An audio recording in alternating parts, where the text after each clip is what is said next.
Hello everybody, it's Max with Crypto Talk Now.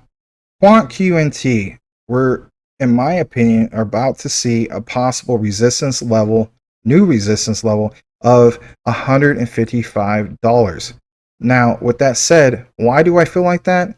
Well, we'll get right into it in just a bit, but I also want to point out, stay tuned to the end of the video.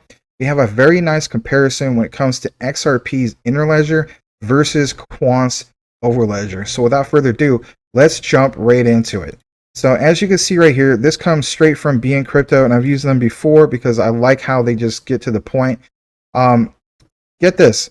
As we know, on June 20th, Quant broke out from a descending resistance line that had previously been in place since the September 2021 all-time high price, which was roughly around the $400+ range.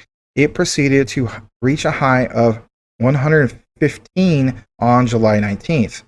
Now, on top of that, while the price has decreased slightly since, it bounced at the $100 horizontal area, validating as a support in the process.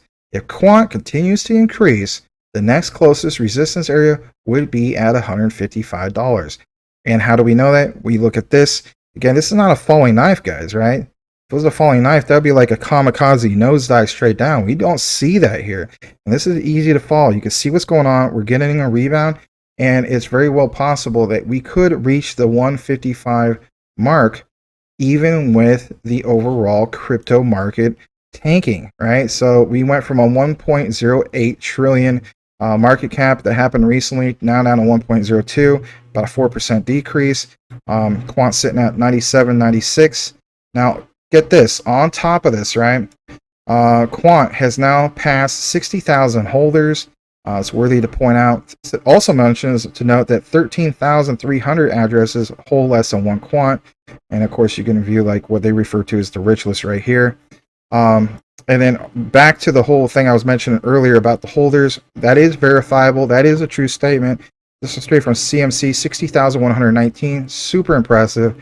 And last but not least, check this out when it comes to Ripple's Interledger versus Quant's Overledger. And a few key things I want to point out is this. I'm not going to read all of them, but my key takeaways is this. Ripple's ILP acts as a bridge between cryptocurrency and fiat, as well as between two different cryptocurrencies versus, for instance, Quant's Overledger. The Overledger supports interoperability between permission and permissionless blockchains, including legacy systems. That's pretty awesome.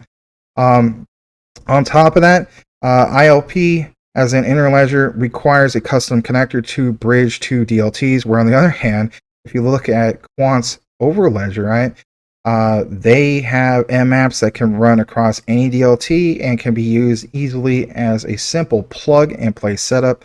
Moreover, it just requires 3 lines of code. And if you've done any coding or know a friend that's into the, C++, C#, and so on, they don't want to. Well, some of them are really geeks and want to be into it, right? Do tons and tons of code, but the whole idea of only having to mess with 3 lines of code, that's going to save them time. And if anything, it's going to attract more and more devs to those particular projects. That's why Quant stands out in that regards. Top of this, look at this, the incentives, right?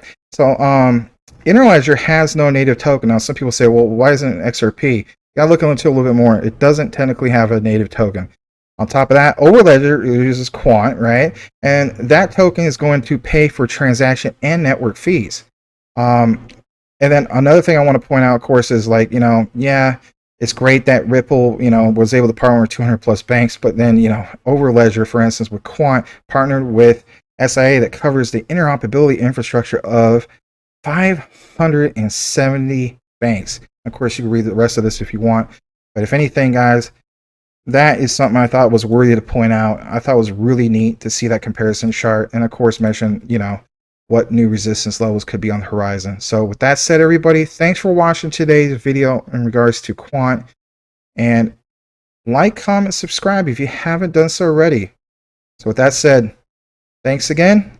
May all have a blessed day, and we'll see you on the next one.